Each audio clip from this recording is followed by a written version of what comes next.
السلام علیکم ورحمۃ اللہ وبرکاتہ۔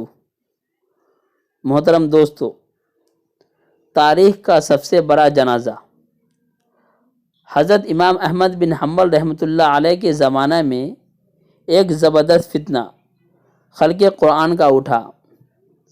بغداد کے معتزلہ نے ہنگامہ کھڑا کر کے یہ چاہا کہ حضرت امام احمد بن حنبل کسی بھی طرح یہ تسلیم کر لے کہ قرآن مخلوق ہے، اور اس سلسلہ میں آپ کو دربار خلافت میں طلب کیا گیا۔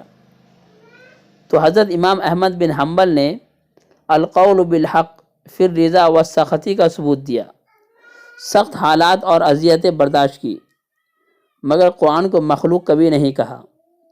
ہر حال میں انہوں نے حق کا ساتھ دیا۔ وہ جانتے تھے کہ حالات حق کے ساتھ ہوتے ہیں، اس لیے ہر حال میں حق پر جمے رہے، تو کامیابی ان کا مقدر بنی۔ جب آپ کی وفات ہوئی تو 25 لاکھ افراد نے نماز جنازہ پڑھی۔